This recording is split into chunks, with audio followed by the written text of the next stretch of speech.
Manchester United have reached an agreement for a new midfield signing, and now we know when he's going to arrive. Gareth Southgate has responded to Ruben Amorim replacement rumours. Oh my god, for some who can't pronounce their R's, that's a nightmare. And two academy players currently considered the closest to a breakthrough into the first team have been named. I'll be discussing those stories and more as we run through everything that's happened at Manchester United in the last 24 hours. Welcome to TurkTalksFC. If you haven't seen this ugly mug before, it's probably for the best. But I'm Alex. Over the last year, I've been posting daily United content on TikTok. We've grown a community of over 115,000 Reds over there. But now I'm coming to YouTube. Daily roundups of everything worth discussing about Manchester United. I'll be giving the news, my views, the insights.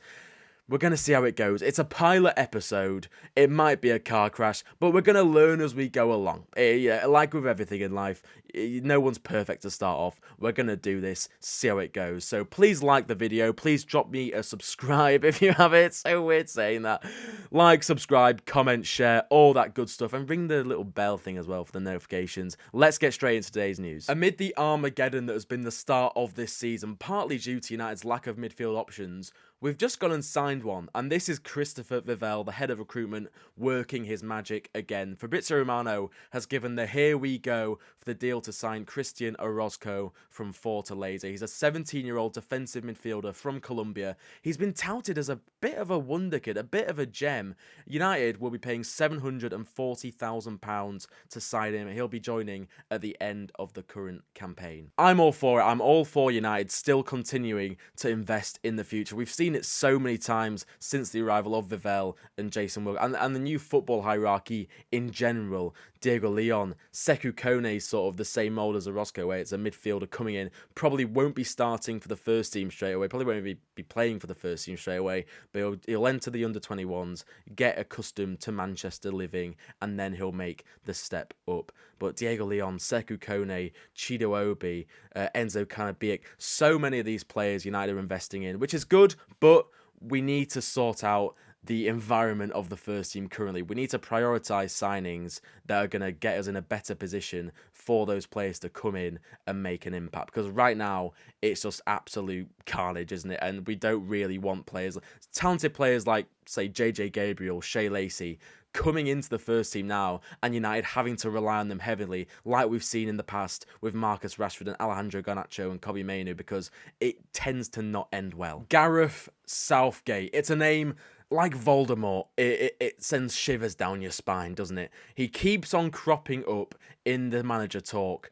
I don't know why. United are never going to appoint Gareth Southgate as manager. That's never going to happen. Yes, he has admirers at Ineos, but his main admirer was Dan Ashworth, who Ineos basically publicly beheaded at Old Trafford. So this one's not going to happen, but it's worth mentioning because he has been brought up a lot recently. I think it was the TalkSport report who claimed that he was a main candidate. I don't buy that whatsoever. But anyway, the Mirror are reporting that Gareth Southgate would reject Manchester United if they came calling because he doesn't want to return to club management right now. And if you're still worried about Gareth Southgate, I just need you to think about this. Ineos, their reputation is already on the floor. Let's be honest. They know that. They're fully aware of that. The decision to extend Erik ten Hag's contract only to sack him a few months later was shocking, to be honest. And now the Ruben Amorim thing, he was Omar Barada's appointment. They went all in on Ruben Amorim and it has failed catastrophically, if we're being honest. They're well aware that if they turn around and appoint Gareth Southgate, riots. They're not going to do it. And yes, you do have to separate the fan sentiment to what they think is best for the club, but they're not going to do it. Former United players had an absolute field day in the Champions League last night. Rasmus Hojlund scoring twice in Napoli's 2-1 win against Sporting. Marcus Rashford performing again for Barcelona in their 2-1 defeat against Paris Saint-Germain. Anthony Elanga, man of the match performance for Newcastle against Union Saint-Gilloise. And Marcel Sabitzer. Even Marcel Sabitzer got in on the act. Man of the match in Borussia Dortmund's 4-1 win against Athletic Club. But we're focusing on Hojlund because it was a surreal watch last night. Scoring twice in the Champions League. Kevin De Bruyne, a Manchester City legend, assisting both of them. The first one, a through ball. Rasmus Hojlund ran onto it, slotted under the goalkeeper. The second one, an in-swinging cross. Hojlund was there to head it past the keeper. A really good header. After the game, Hojlund took to Instagram to say, Rasmus Hojlund scores 2 Champions League goals assisted by Kevin De Bruyne. That was not on my 2025 bingo card. And he's absolutely right. Kevin De Bruyne had his own say. He compared Hojlund to Erling Haaland after the match. Now, we know there's this thing about players leaving United and instantly levelling up, but I don't think this should be a surprise because Rasmus Hojlund had previously played 6 Champions League games in that group campaign for United where we finished bottom of the group with Bayern Munich, Galatasaray and Copenhagen, but he scored 5 goals in those 6 games. He was the joint Champions League top scorer when United went out in that season. He has a track record of scoring in the Champions League. And with those 2 goals, I think his record now, I think it's 7 goals in 8 appearances in the competition. Is pretty good going. Hojlund didn't want to leave United, realistically, did he? He wanted to stay at United and fight for his place, but Ruben Amorim sort of pushed him out. And now Napoli probably going to sign him permanently. They've got an obligation to buy if they qualify for next season's Champions League. They're likely to do that. So we've probably seen the last of Hojlund at United. But I wish him all the best because unlike Jadon Sancho, unlike Anthony, who's now been coming out saying things about United, Hojlund has just kept his head down, worked hard, and yeah, he wasn't good enough at United, was not scoring enough goals at all. The character was there, the professionalism was there, and he's a United fan, he loves the club.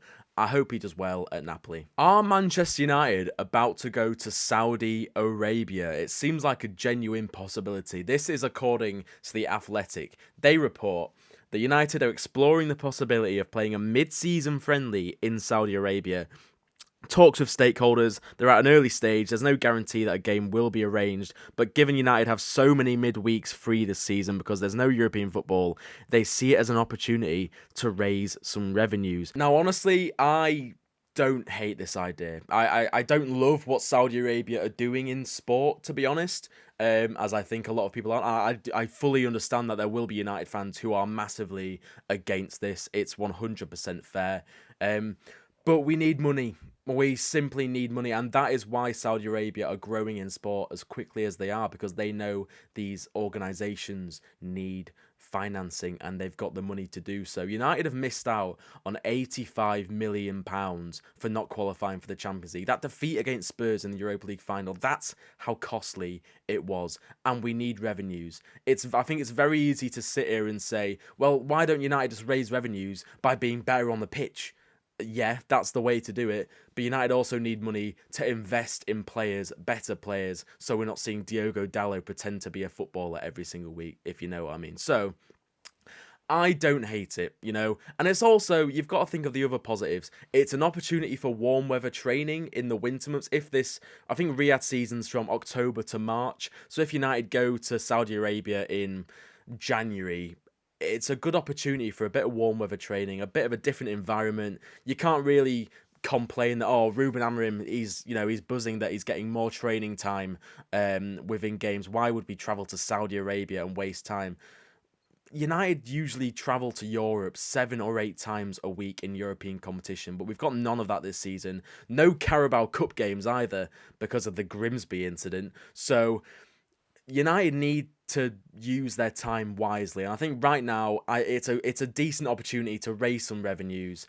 I don't hate it, to be honest. I don't like it, you know, I don't love it, but I'm not going to complain about it. A bit of an academy update, and if you haven't already, go and check out Nathan Salt's latest article on the Daily Mail. He runs through United's most exciting academy players right now, and in that, he says that Jack Fletcher, the son of under-18s manager Darren Fletcher, and obviously United icon Darren Fletcher, Jack Fletcher is currently considered the closest to a first-team breakthrough alongside 18-year-old winger Shea Lacey. Now, Jack Fletcher would fit in as one of the number 10s in in Ruben Amorim's system. If Amorim leaves and a new manager comes in, he'd be an attacking midfielder. If Jack Fletcher was to come through this season, in Ruben Amorim's 3-4-3 system, where he would fit in would be as one of the number 10s. If Amorim does leave in the coming months and a new manager comes in, he would fit in as an attacking midfielder. But recently he's also been playing as a left back, which is pretty interesting. For the under-21s, he's been playing as a left back. He's versatile. My favourite trait of Jack Fletcher's is his ball carrying. He's such a good ball carrier. You look at Matheus Cunha, how easily he glides past players with the ball. Fletcher's the same. And also in recent seasons, his finishing, his long-range shooting has come a long way. He's a top talent, and so's his brother Tyler Fletcher as well. It's been quite a common occurrence in the last decade since Alex Ferguson that while United's first team are tragic on the pitch, the academy is sort of a nice breakaway, a nice glimmer of hope away from the misery that is senior football, because you've got the Fletcher brothers, you've got Chido Obi coming through. I mean, JJ Gabriel, he needs no introduction. Salt's article actually does also mention that he is expected to come into first team training this season. He's been absolutely tearing it up for the under-18s. I think he scored 7 goals already this season in the under-18 Premier League. What a talent he is. But you've got Jaden Washi, you've got Jim Thwaite. It's an exciting time. But again, like with Sekou Kone, like with Cristian Orozco, the environment needs to be right. And if the environment isn't right, it's going to be a familiar story like we saw with Rashford and Garnacho. These players coming through and United needing them more than they should. And it just builds and builds and builds. And then the conclusion is inevitable. Very excited for Jack Fletcher. Very excited for JJ Gabriel. And if you ever get the chance to just watch the academy, I couldn't recommend it more, because both teams and the women's team, really good watches this season so far. It's a stark contrast to United's men's team. Well, hopefully that wasn't a nightmare first run out on YouTube. There's been better debuts. It's no Rooney against Fenerbahce, let's be honest, but we're going to improve as we go along. You know, my time management, my delivery, we'll get there. It's very different to TikTok. That's one thing I've learned today. Very different, very nerve-wracking, very daunting, but hopefully you enjoyed the video. So please like the video, subscribe if you haven't already, comment which academy player you're most excited for right now, and I'll see you in the next one. The only way is up. Thanks for watching again.